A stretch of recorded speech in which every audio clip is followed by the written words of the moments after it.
That day, it wasn't just raining. It felt like the whole sky was furious, pouring down on me every drop of icy pain. Just like the words my parents had hurled straight at my face. "You're a disgrace," my father roared, his face red as blood. My mother didn't bother yelling. She stood behind the door, her eyes cold like cooled steel, and said one line. "I don't have a daughter who chooses programming over business." The old canvas bag sagged under the rain. I gritted my teeth and zipped up my jacket, my heart numb, but for the first time in my life, I felt relief. My name is Amanda, and this is the story of the day I got kicked out of my home, only to become someone my family never saw coming. I was 18, my hair still damp from high school graduation, and I was already standing in front of the iron gate of our mansion, soaked to the bone, shivering from the cold, aching from words that couldn't be taken back. But I didn't regret it. For 18 years of my life, I had always been the golden child in the script my parents wrote, the perfect heir to Caldwell Ventures, a company that specialized in traditional medical equipment founded by my grandfather in the 70s. They had mapped out my entire path: study business administration at Stanford, intern at the headquarters during summers, and in 3 years, join the board of directors. But I felt suffocated. I loved computers, not the social media addiction my mom sneered at, but a deep obsession with every line of code, every logical system running silently behind the apps. I wanted to be a software engineer. I wanted to build tools that helped people work faster, live easier. I applied to Illinois Institute of Technology, not fancy but with the machine learning program I craved. I did it all myself, wrote the application, applied for a scholarship, and received my acceptance letter with trembling joy. But that joy was crushed the moment I placed the letter on the dinner table that night. My father, Mr. Charles Caldwell, didn't even get through the second line. "A programmer. Amanda, this isn't a game." Before I could respond, my mother cut in, her voice as cold as winter air. "If you're not going to Stanford, don't come back here, you're on your own." I stayed silent. I thought they were just angry. But 3 days later, when I came back from my coding prep class, my dad was blocking the doorway, holding a suitcase I hadn't even packed. "You chose this path, then walk it. You won't get a cent from me. No tuition, no home, no inheritance. Got it?" I gripped the handle of the bag, looked into the eyes I used to fear, and for the first time, didn't cry. "Fine. I'll go." They thought I would scream, beg, crawl back inside that night. But I didn't. I turned away. Each step out of that big gate, where a private driver used to wait for me every morning, felt like my chest might break. Now it was just me, the rain, and a road disappearing into the dark. I didn't know if my mom watched from the window, or if my dad noticed how my hands trembled while I jammed the key into the ignition of that beat-up car I borrowed from a classmate. But I knew one thing. They would never look at me as their daughter again.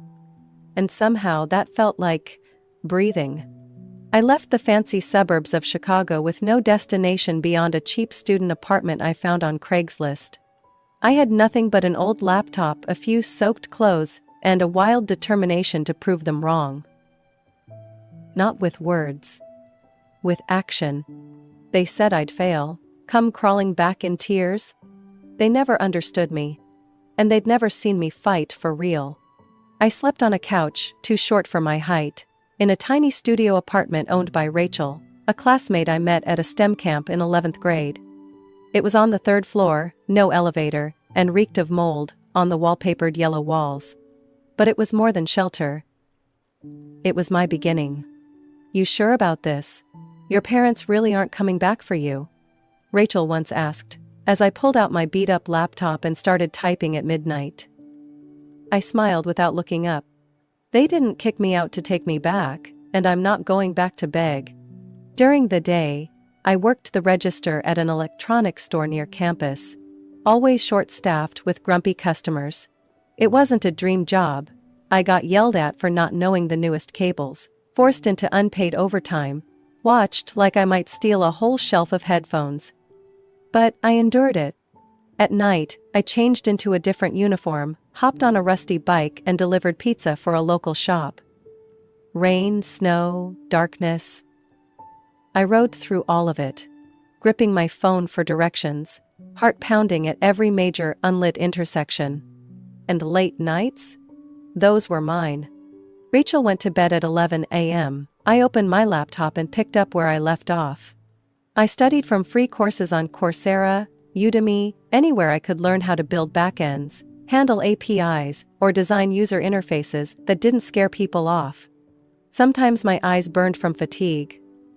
Some nights, I fell asleep at the kitchen table, waking up at 5 a.m. with keyboard marks on my forehead. But I never stopped. I had no money, no connections, no backup from anyone. But I had something my parents never saw in me. 6 months later, on a January evening, I stared at the screen, heart pounding. The app I'd built, a tool for students to share and track their study habits, finally worked. It was still full of bugs, and the interface looked like it came straight out of 2002, but it ran. And I could use it to log study time, set reminders, and connect with friends. I posted it on a student forum, not expecting much. Just 3 days later, over 1,200 downloads. And an email. From Garrett Thomas, CTO, SparkForge. The message was brief. Hi Amanda. I tried your Study Sync app. The concept has real potential. We're looking for independent thinkers like you. Are you free to meet next week? I read that email at least 10 times, thinking it was a prank. But no. Garrett was real. SparkForge was real. A small tech startup, developing project management solutions for universities. On the day of the interview, I borrowed a dress shirt from Rachel, pinned my hair back, and told myself not to shake. SparkForge's office was inside a renovated warehouse on the city's west side. Not fancy, but full of energy. Garrett was younger than I expected. He wore a hoodie, held a cup of coffee, and asked me just one question. Can you show me how you handled user data without using external libraries? I pulled out my laptop and walked him through it in 10 minutes. Garrett nodded. Good. You start Monday. Junior project developer, part-time. Flexible hours. Pay's not great, but you'll learn a lot. I could hardly believe it. Not because of the money, but because I, a girl kicked out of her house, with no fancy degree, no real-world experience, was chosen by a tech company for my actual skills. And I wasn't going to waste that chance. 3 months later, I was promoted to full-time. 6 months after that, I became lead developer on a team building an AI-powered academic performance monitoring tool. I studied like crazy, DevOps, data security. I read technical reports instead of watching Netflix. Every day I arrived at the office a little earlier, stayed a little later. For the first time, I had enough money not to sleep on a sofa anymore. I rented a small room just for me, white walls, a window facing the street, and a real desk. And there, in those quiet nights, I started to think bigger. Not just writing code for someone else, but creating something of my own. A data management system for nonprofit organizations. The idea came after I helped a community group fix their grant tracking spreadsheet. So messy and outdated, it felt like it came from the Stone Age. I started sketching it out, line by line, every feature, every security protocol. I knew it wasn't a $1 million product, but it was mine.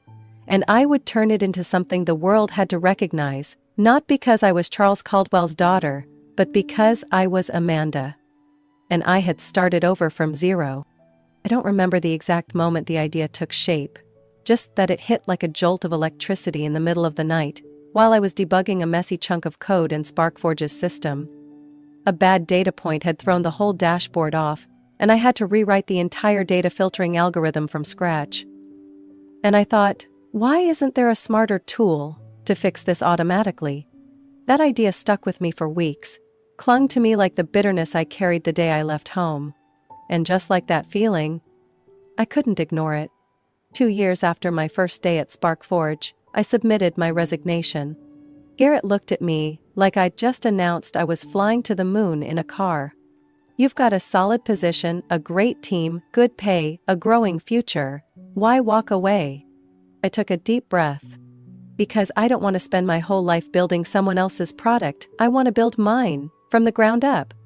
I started with a messy sketch, an AI-integrated business management toolkit that could automatically analyze data, forecast internal trends, detect operational bottlenecks, and suggest improvement strategies. I called it Aether IQ because I believed data, when handled right, could bring something close to intuition to a business.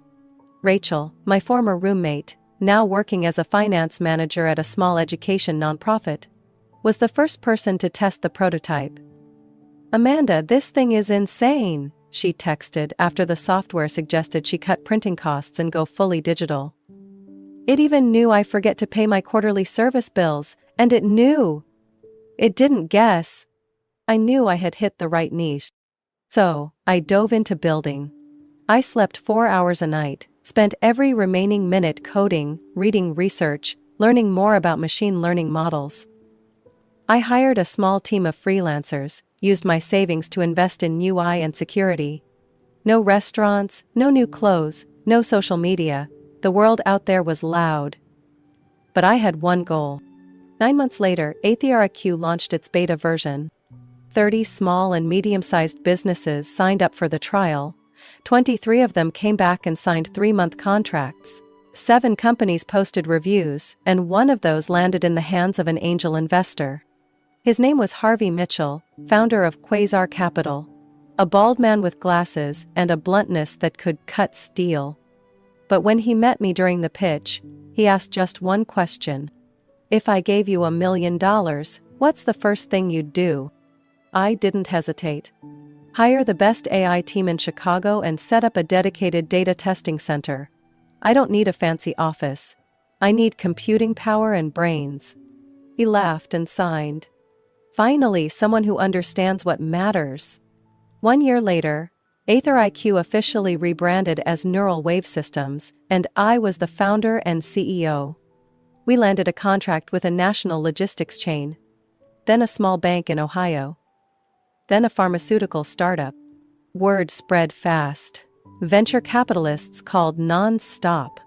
I was in meetings with 3 to 5 potential partners every day, auditing infrastructure security, reviewing legal documents, and hiring more people. Within 18 months, my company was valued at $18 million. 3 months after that, the number jumped to $52 million. I didn't fly private. I still lived in a rented apartment, though now it was a brighter space, with a balcony overlooking Lake Michigan. I still wore hoodies, ate ramen, and brewed my own coffee. Every dollar, every single one went back into the product, into people, into the future. That's when I heard from Ethan, an old friend from SparkForge, who had left out of frustration with management and was looking for a new opportunity. I invited him to lunch. "I'm looking for someone clear-headed enough to run the machine I'm building, not a backup CEO." Ethan nodded in less than 5 minutes. "When do I start?" We rented a small office on the 27th floor of a tech building in downtown Chicago. It had windows overlooking the river, a decent coffee machine, and a whiteboard always covered in messy handwriting. On the first day, standing in front of the Neural Wave Systems logo on the glass door, I said nothing. Ethan nudged my shoulder, smiling. "You don't have to say anything, just keep doing the things that leave the world speechless." I smiled, but inside, I was shouting. "Mom, Dad, you thought I'd crumble. But I built an empire out of everything you threw away. Dreams, grit, and the pain of being rejected." I was in my office, a bright space with glass walls looking out over downtown Chicago, when Ethan walked in, holding his iPad with a look he couldn't hide. "Amanda, you need to see this." I glanced at the screen. It was a stock chart. A sharp line, plummeting. Caldwell Ventures. I paused for a second, like someone had said the name I'd long buried.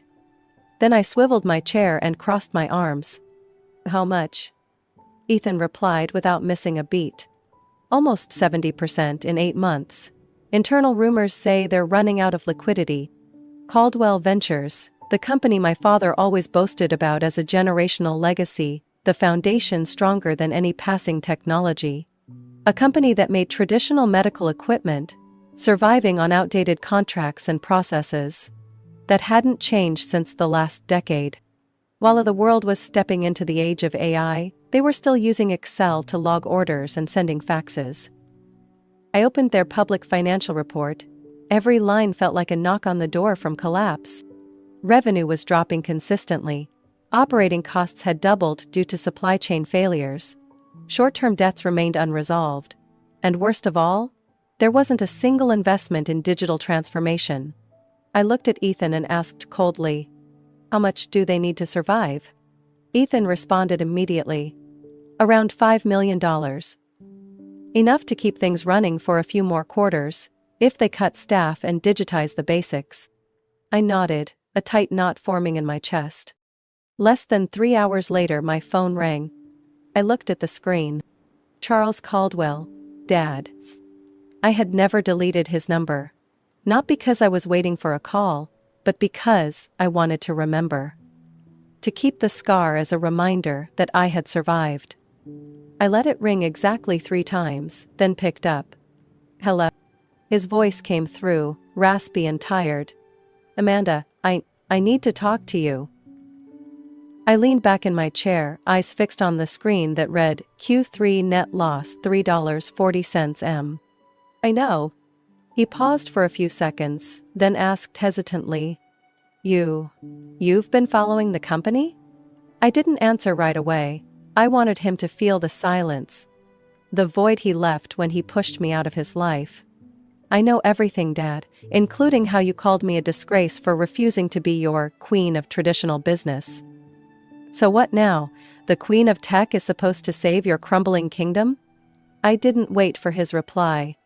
"Send a formal invitation. We meet at the old headquarters, Thursday 9 a.m. I hung up. My heart wasn't racing, my hands didn't shake, but deep inside I knew this would be the most unforgettable return of my life. On Thursday morning, I stepped into the grand lobby of Caldwell Ventures. Nothing had changed. The same crooked wooden clock, the outdated reception desk with a brass nameplate, and employees in dull suits who looked completely drained of life. One of them recognized me, but no one dared say my name. I walked straight to the elevator and pressed the button for the top floor. The board of directors meeting room. The doors opened, and there they were. My father, my mother, and Lucas. My brother, the one they chose to replace me in that long-ago succession plan. He stood by the window, hands in his pockets, eyes avoiding mine. My father sat at the center of the table, looking at me with a face caught between shame and a last attempt to project authority. My mother, still elegant as ever, but her eyes no longer held that scornful gleam. I sat down without asking, without invitation. "Let's begin," I said, flipping open my iPad. The screen filled with reports. Lucas spoke first, his tone annoyed. "You think you're so smart? You let us fall apart just to come back and brag?" I glanced at him. "I didn't come back to brag. I came back because my father called. Because this company is dying. And I didn't kill it. You did. With your stubbornness and pride." My father placed a hand on the table, voice low. "We need 5 million. We need tech. We need you." I raised an eyebrow. "You need me? Oh, so now I'm your daughter again? 7 years ago you said I'd starve for wanting to code, but now that you need money, suddenly you remember, I still carry the Caldwell name." My mother cut in, her voice light. "Amanda, can we just put the past behind us? This is a time for unity." I laughed. Not a joyful laugh, but the kind you make after hearing a terrible joke. "I didn't come here for family. I came for business strategy. And I don't do charity." I placed the file folder on the table. Neuralwave will acquire Caldwell Ventures for $22 million, entirely, including the brand, facilities, client base, technology. If... And the room went silent. Lucas shot up from his chair. "You're insane. This is a family company. You want to take over everything?" I stood up, facing my father. "No, Lucas. I'm not taking over. I'm rebuilding. What you all threw away? Dreams, capability, the future. I picked it up, made it shine. And now I'm pulling this company's corpse out of the ashes. If, and only if, you agree to sign. I closed the iPad and said coldly, "The deadline is 11 p.m. tonight. After that I'm not coming back." The boardroom on the 15th floor of Caldwell Ventures still had its polished walnut floors, the 12-seat table still there like time had fallen asleep between the cracks, showing in every financial report. But this time, I wasn't the girl scolded for daring to abandon tradition. I didn't come back to beg.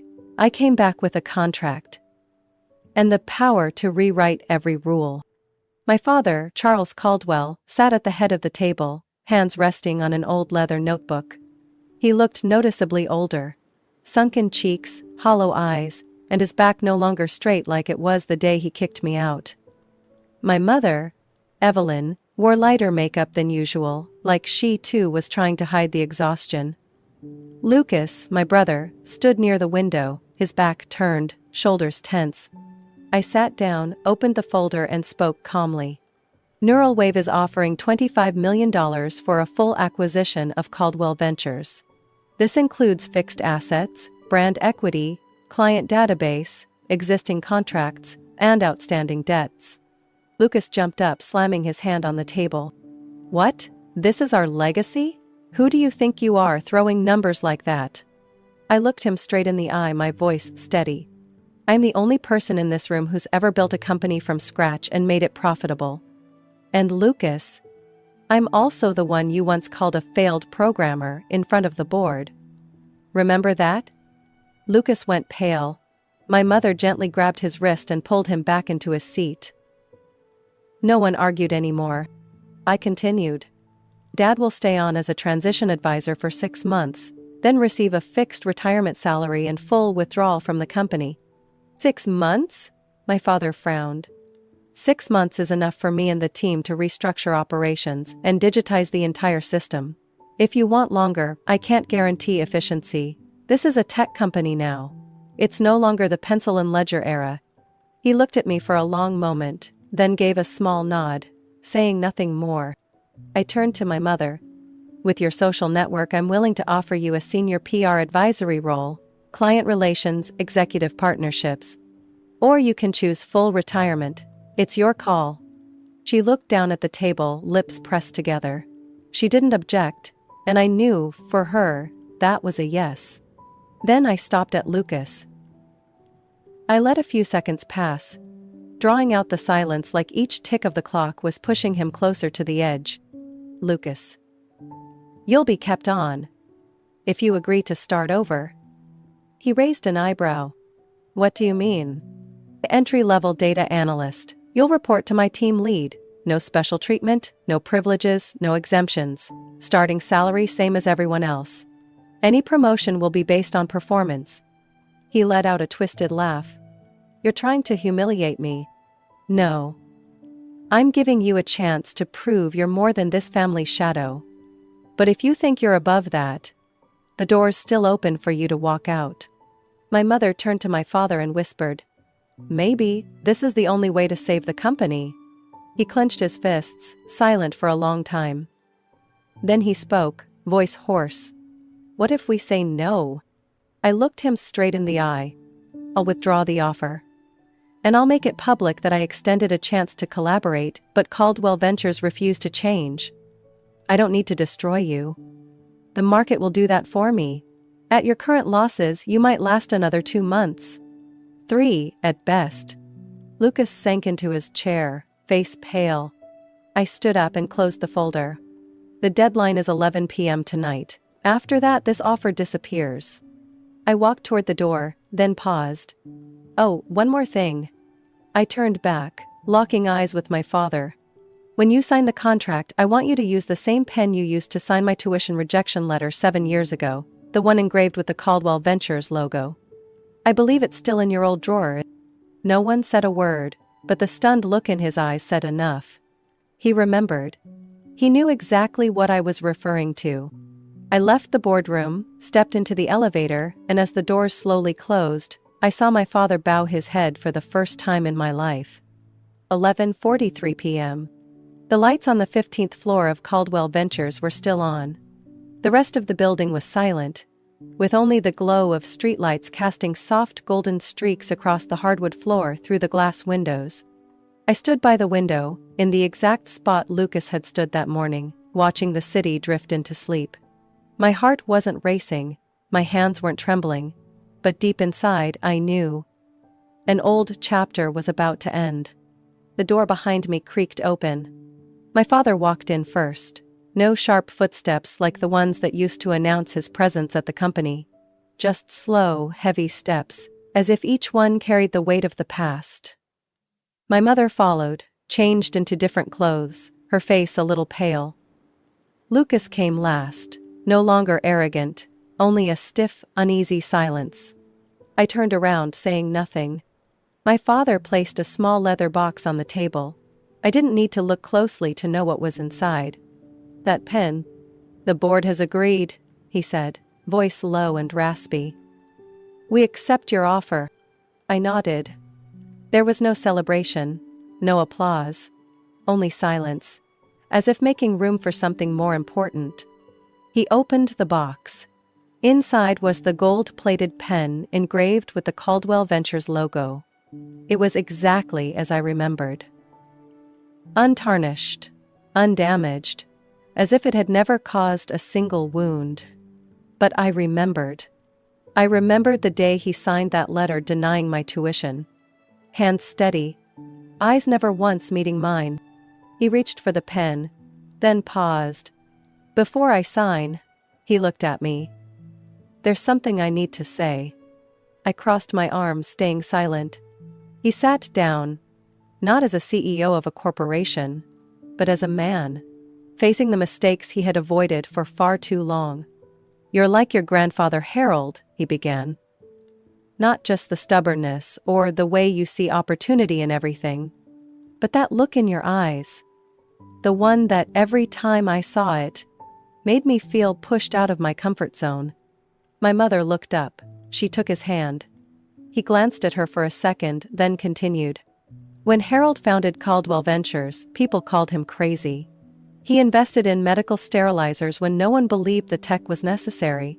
He sold half our home to buy new equipment. And I hated that. Hated waking up every day feeling like I was leaping blind into the unknown. He paused, eyes locking with mine. When you said you wanted to study engineering, then rejected the business plan, I wasn't just angry. I was afraid. I could hear the tremble in his voice, not because he was weak, but because, for the first time, he was facing himself. I chose Lucas, not because he was better, but because he was easier to control, safer. He wouldn't take risks. He'd keep everything the way I did. Lucas lowered his head. No rebuttal, no argument. My mother spoke, her voice no longer cold like it used to be. Amanda, I was wrong too. I used to believe you would fail, and I was afraid that day would come. But it never did. And now, I'm the one asking you to save what your father and I let slip away. I didn't say anything. I looked at all three of them. The people who once pushed me off a cliff, now sitting there, realizing they were the ones who dug the hole. My father picked up the pen, but before he signed, he looked at me, his eyes red. I'm sorry. Those 3 words hit like a shockwave. Through thousands of arguments, hundreds of scoldings, I had never heard those words from him. For not believing in you, for letting fear control how I was a father. He looked down at the contract, gripped the pen, and signed. Then he handed it to my mother. She signed, her hand trembling. Lucas looked at me. He pulled out his own pen, but I gave a small nod. Use the same one. You're still part of this family, aren't you? He took the pen and signed the final line. 11:59 p.m. I picked up the contract, placed it in my leather case and stood up. My father gently reached for my hand. Not gripping, not pulling. Just a touch. Like a real father reaching for the daughter he lost 7 years ago. Can you forgive us? I looked into his eyes, and I saw something I never had before. true remorse. I forgave you a long time ago, I said. Forgiveness isn't about letting people back in, it's about not carrying the anger anymore. I turned to leave. When I reached the door, I paused and spoke, without looking back. 9 a.m. tomorrow, first board meeting under Neural Wave Systems. Don't be late. Then I stepped into the elevator, feeling like I had just closed a rusted door in my heart. The next morning at exactly 9 a.m., I walked into the main boardroom of Caldwell Ventures, no, Neuralwave, Caldwell Division, the new name that had been updated in the system at 6 a.m. The room was no longer the place where I had been rejected, mocked, or dismissed. Now, it was a chessboard. And I was the one making the first move. Ethan sat to my right, laptop open, beginning the presentation on the 100-day restructuring strategy. My father sat to my left, in his new advisory role, no longer at the head of the table. Lucas and my mother each sat in a corner, silent, but no longer defensive. I looked around the room and lifted my head. This is the first time in Caldwell's history that those who used to run the company will have to start over. I paused, then continued. And that's a good thing, because we're not building on the old foundation. We're tearing down the outdated walls that once separated innovation from tradition, that once divided family over a distorted dream. No one objected, no one interrupted. I turned to Lucas. This week, you'll sit with the data engineering team, learn how to analyze customer behavior using machine learning models, not to become an expert, but to understand what real work looks like in this world. Lucas nodded, for the first time in years, without defensiveness. I turned to my father. You have 6 months to help us with the transition, but if you use that time to criticize or resist, I'll terminate the contract early, legally. I need experience, not interference. He looked at me for a long moment, then nodded. I understand, and I'll try to learn from you, the way I should have from the beginning. My mother, the one who once mocked me for chasing programming fantasies, now opened her notebook and asked, Is the relationship with MedSure Medical Group still open? I can help set up a meeting with them next week. Their CEO is an old college friend. I nodded, no hesitation, no bitterness. Because this is the beginning. Not for them. For me. When I stepped out of that building again that afternoon, sunlight burst onto the street like it had been waiting behind a storm. The sky was impossibly blue. No clouds, no trace of the musty air of the past. I stood on the steps in front of the revolving glass doors, the same spot where, 7 years ago, I had been thrown out with nothing but a soaked bag and a dream that was laughed at. Back then, I had nothing. No name, no place to go. Today, I have everything. Not money, though I have that. Not power, though I have more than they ever did. But freedom. The freedom to choose, the freedom to fail, and the freedom to forgive. I didn't come back to destroy the ones who hurt me. I didn't throw my parents' words back at them with the same bitterness they used on me. I came back to prove that growing up isn't about defeating others, it's about overcoming yourself. Ethan pulled the car up to the curb, rolled down the window and smiled. Done, CEO? I opened the door, got in, sat down beside him, and turned to say, No, this is just the beginning. The car pulled away from the street, merging into the rush of people. People who looked just like me years ago, but this time, I wasn't running from anyone. I was leading. That night, when I returned to my apartment, not someone else's, not a friend's couch, I sat by the window, opened my laptop, and looked at the glowing screen. A new email popped up. From Charles Caldwell. Amanda, thank you. Today, I didn't see a child defying her father. I saw the woman I never had the courage to become. I didn't reply. Not yet. I let it sit there, like both a closing line and a semicolon to a relationship I once thought was over. I opened my notes app and typed the first line of my upcoming speech at the National Tech Conference. I didn't succeed because I wanted revenge. I succeeded because I no longer needed it. I paused for a moment, then smiled and kept typing. 7 years ago, I was Amanda Caldwell, the outcast, the daughter who didn't fit the mold, the girl labeled a failure in the cold Chicago rain. Today, I am Amanda Quinn, CEO of Neural Wave Systems, and the one who gets to decide whether the name Caldwell stays or disappears from the business world. I don't need to erase it, because I've already risen beyond it. And this is just the first chapter of a brand new era. Amanda's story is living proof that success doesn't come from revenge, it comes from resilience and the courage to walk your own path, even when the world shuts you out. Rejected by her family, she still rose, taught herself, stood on her own, and built a tech empire from nothing. When she returned, she didn't take revenge, she rebuilt. That's real strength, turning pain into power, turning the failure others placed on you into a foundation to rise. And forgiving not because they deserve peace, but because you do. What do you think of Amanda's journey? If it were you, would you forgive or walk away? Share your thoughts in the comments below. And don't forget to follow the channel for more powerful true-to-life stories about family and life.